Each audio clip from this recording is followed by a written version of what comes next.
Assalamualaikum warahmatullahi wabarakatuh. Salam dan bahagia calon guru penggerak. Perkenalkan, nama saya Tri Kusnandi. Saya CGP Angkatan 9 dari Kota Magelang. Pada kesempatan kali ini saya ingin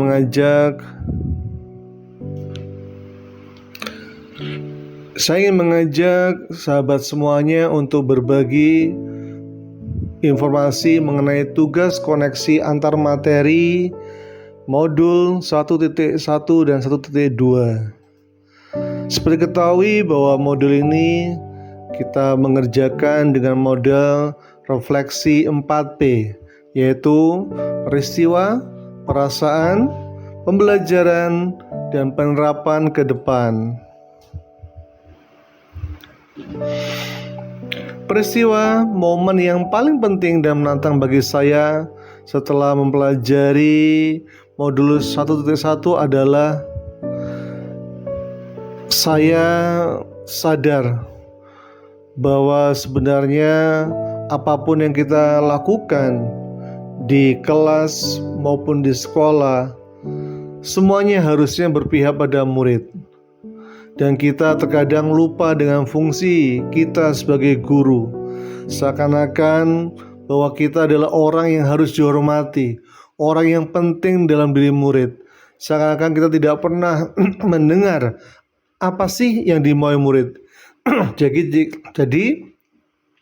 ketika murid melakukan kesalahan atau mungkin hasil belajar murid kurang baik, terkadang kita menyalahkan mereka. Seakan-akan mereka menjadi kambing hitam dari ketidaktahuan kita tentang apa sih fungsi kita sebagai pendidik. Akhirnya saya sadar bahwa fungsi kita yaitu sebagai penuntun tumbuh dan hidupnya. Harapannya bahwa setiap anak memiliki kodrat yang berbeda satu dengan lain.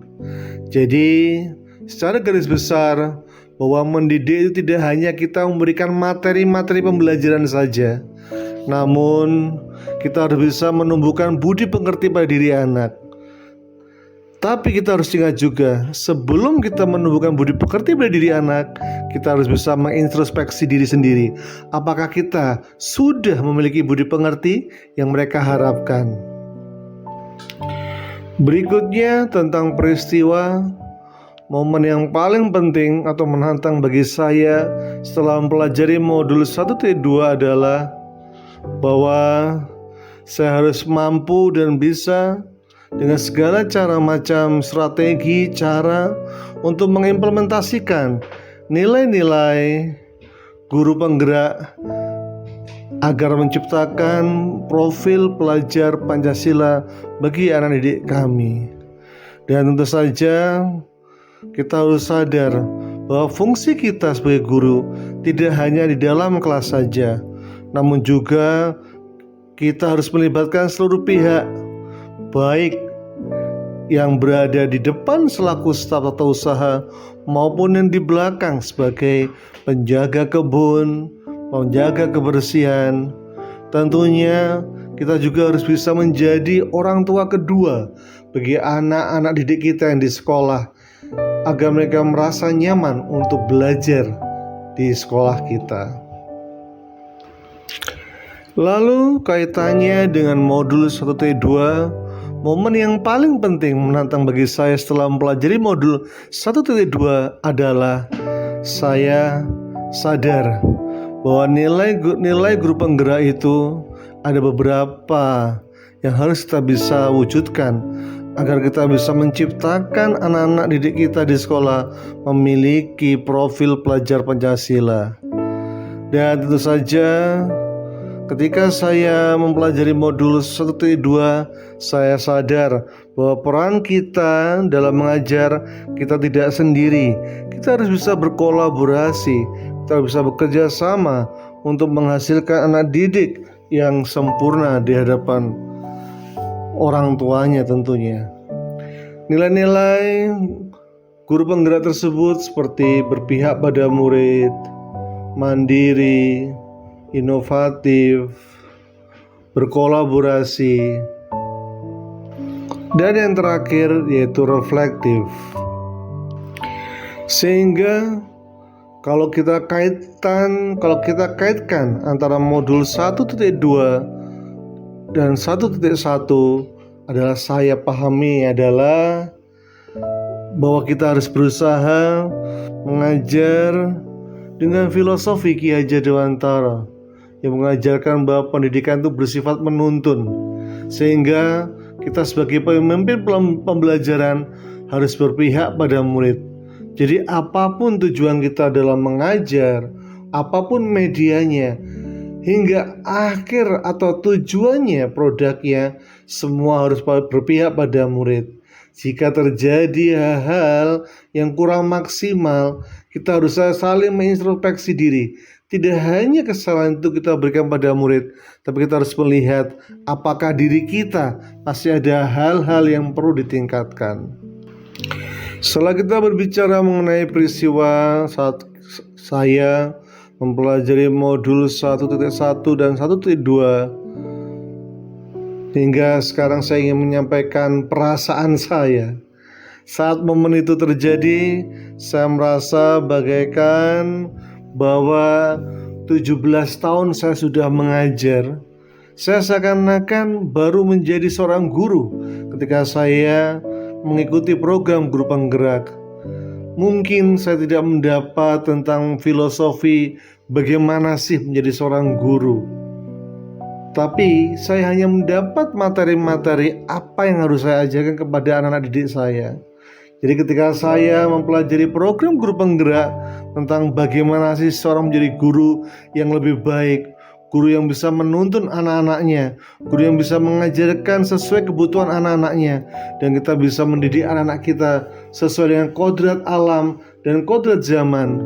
Setelah saya dapat menerapkan nilai dan peran guru penggerak yang tidak hanya menggerakkan diri sendiri, tapi bisa menggerakkan orang lain juga. Lalu setelah tadi saya menyampaikan perasaan saya setelah mengikuti program guru penggerak, apa sih pembelajaran yang bisa saya ambil? Sebelum momen itu terjadi, saya berpikir bahwa guru adalah satu-satunya orang yang menjadi sumber ilmu pada murid-muridnya. Paling kita ketahui, kodrat alamnya sudah berbeda. Guru tidak hanya sekedar menjadi sumber ilmu, namun yang paling hakiki, guru adalah sekarang menjadi pendamping, fasilitator, ya. Karena murid itu bukan menjadi subjek pembelajaran, tapi murid adalah objek pembelajaran, ya. Itu adalah awal pemikiran saya. Tapi setelah saya mempelajari modul tersebut, akhirnya saya sadar bahwa guru tidak hanya memberikan materi saja, tapi guru harus bisa memberikan penanaman nilai-nilai karakter pada murid,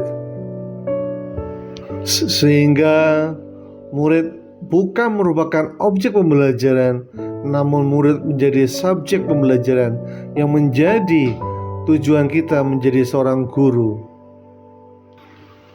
Sehingga pembelajaran yang bisa saya ambil sekarang, saya berpikir bahwa murid adalah subjek pembelajaran, guru adalah hanya fasilitator.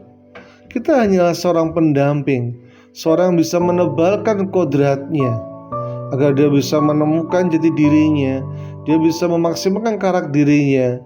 Kita fungsinya hanya menuntun. Kita tidak hanya sekedar memberi contoh hanya dengan ucapan-ucapan semata, tapi kita harus bisa memberikan tuntunan, contoh secara perilaku, sehingga murid tersebut melihat kita juga bahwa kita pun sama. Kita pun menjadi orang-orang yang senantiasa selalu belajar sepanjang hayat. Dan harapan ke depan, kita bisa menuntun murid-murid kita di sekolah sesuai dengan kodrat alam dan kodrat zamannya. Setelah mengetahui mengenai kodrat alam dan kodrat zaman, untuk penerapan ke depan, saya akan berusaha ketika saya dalam grup penggerak angkatan 9 Walaupun saya diberi tambahan amanat sebagai kepala sekolah, saya akan berusaha memberikan gambaran, arahan kepada rekan-rekan teman guru saya di sekolah agar mereka senantiasa melakukan kegiatan pembelajaran yang melibatkan murid dengan memperhatikan kodrat alam dan kodrat zamannya. Mereka bisa memaksimalkan proses pembelajarannya agar memiliki proses pembelajaran yang menyenangkan, yang berpihak pada murid itu sendiri. Selain itu juga, saya juga akan berusaha untuk senantiasa membuka diri, merefleksikan diri saya sendiri, dan selalu menjalin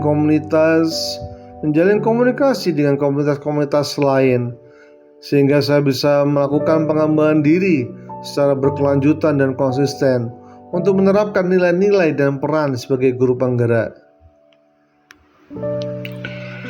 Demikianlah sahabat-sahabat, teman calon guru penggerak angkatan 9, tugas koneksi antar materi modul 1.1 dan 1.2 yang telah saya sampaikan.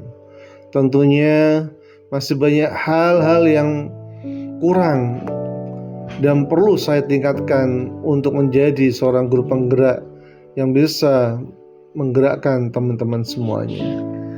Terima kasih atas perhatiannya. Wassalamualaikum warahmatullahi wabarakatuh. Salam dan bahagia.